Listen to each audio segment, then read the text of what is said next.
Hi there! In this video, you'll learn how to paint in a monochromatic realistic style using tempera paint. To get started, you will need a paper towel and a cup of water, a paintbrush, tempera paint, and our Valued Spheres worksheet. This worksheet is a part of our Hero unit, which focuses on color theory in portrait painting. The link to this project can be found in the description below. The paint we'll be using is Crayola Premier Tempera Paint, which is a fantastic starter paint when you're learning color theory. For this lesson, we'll be using a monochromatic color scheme. So I would like you to choose one color plus black and white to paint our spheres. You may want to use a palette for mixing. For today, I'll just be using a scrap piece of cardboard. Okay, let's start by filling out our worksheet with a pen. Go ahead and write your name at the top. And then the style, the painting style we'll be working in is Monochromatic Realism. That means we'll be using one color to paint realistically using a light source. You can see that our light source is at the bottom right of our worksheet, so we'll use that to represent the spheres realistically using value and one color plus black and white. You'll also notice that there is a smaller circle within the largest circle, and that's going to represent a concave cutout in our larger sphere. To get started, I do suggest setting up your palette with different values. So the first thing I'm going to do is take my paintbrush and scoop out some red in two separate piles. In one pile of red, I'll add white to it to create a tint. Feel free to add as much white as you would like. I'm also going to create a third pile of paint, which will be an even lighter tint, using more white and less red. When my tints are created, I'm going to fully clean off my paintbrush and my cup of water, making sure I get all of the paint off of the paintbrush, wiping off any water and paint residue on a napkin, scooping up just a little bit of black and mixing it with that other pile of red paint I have on my palette. This will allow me to create a shade. When working with our monochromatic color scheme, we're going to keep the pure hue in between the tint and the shade. We do this because we don't want the tint and the shade to touch, because white and black will create a gray, which is a tone, and it will dull our colors. So in this case, the red, which is our pure hue, will stay in between the tint and the shade, which will then act as our medium value. Paint your pure hue on either side of the smaller circle within this larger sphere. As we're painting, we're practicing good craftsmanship by resting our hand on the table so that our paintbrush is steady as we push the paint along the edges of the spheres. Okay, we have our medium value down. While that's still wet, we're going to pick up our shade, and we're going to put the shade furthest away from the light source at the top of the sphere, in between the two medium values. Now, we did this kind of quickly because it's important that both values are still wet in order for them to blend together. The way I like to blend two values or two colors together when I'm using paint is through the dry brush technique. First, I'll take a clean paintbrush that's not wet and it doesn't have any color or value on it, and then I'll go in between the two values or the two colors, and I'll do small tight circles, creating a nice smooth transition between the two. We want to avoid stripes of color or contrasting values, and instead we want to create a transition from dark that fades into our medium value, and then eventually that medium value will fade into our lightest value.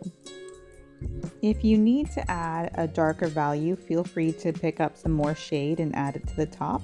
Wipe off your paintbrush on your napkin, removing any excess paint, and continue to use small tight circles in between the medium and the dark values. When you feel good about that, clean off your paintbrush fully. Remember, you don't want the shade to mix with the tints. Wipe off the water residue on the napkin. pick up your tint, which is the red mixed with white in this case, and go ahead and fill in that lighter section at the bottom of the sphere to finish it off. The bottom of the sphere is the lightest value because it is closest to the light source. The light source is directly hitting the bottom of the sphere. Again, I'm going to use the dry brush technique. I'm going to wipe off any excess paint. I'm going to do small tight circles in between the medium value, which is red, and the lightest value, which is a tint. In this case, it looks like pink. And I'm going to do those small tight circles in between, creating a nice transition of value. If I have too much of one color, wipe it off on the napkin and continue to work the paint around while both shades and tints are wet so that you can create a nice transition. You can even add white directly onto the sphere and then blend that out as needed.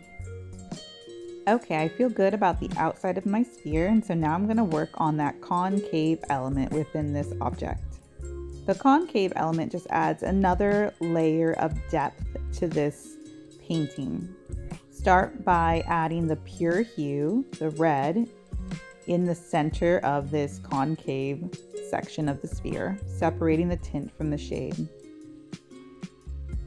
Now you're going to add the tints on the side of this circle or sphere that's furthest from the light source, which is kind of opposite of what we just did. Imagine that this circle is a cutout of the sphere, and so the side that's closest to the light source is actually being blocked by a wall, so that will be our darkest section. Continue to use the exact same practice we did on the outside of the sphere within this concave element by creating a nice transition of value through the technique of dry brush blending. So here I'm adding the shade. I wiped off my paintbrush, taking off any excess red or excess shade, and then with a dry brush I'm using small tight circles to blend the two values together. Okay, and so you can see here with just a little bit of blending techniques and using our light and our dark values, we can create a three-dimensional realistic object. Okay, so next you're going to apply the exact same technique and practice to the smaller sphere above the larger one we just completed together. For this sphere, I'd like you to go ahead and attempt this independently, utilizing the skills we just learned together. Remember to keep the pure hue in between your tint and the shade, and use the dry brush technique to blend the different values together, creating a nice soft transition. For this sphere, you're going to use the exact same light source. So your light source is coming from the bottom right-hand side of your worksheet. So make sure you're applying that same light logic. And again, in this sphere, you have a concave element to think of as well. Check out my napkin as I go through the painting techniques of blending values together using the dry brush technique. I personally don't like using water too often, and you don't want your water to mix with your tempera paint because it waters it down and makes it more transparent. So I always wipe away the paint on my napkin as needed. For the smaller sphere, you'll apply the exact same technique, only this time you don't have a concave element to worry about. All right, well done. We have now completed our valued spheres worksheet, painting in the monochromatic realistic style. Thank you so much for watching. I hope you found this video tutorial helpful. Remember to follow us at Art Teacher Fusion for more lessons, ideas, and resources.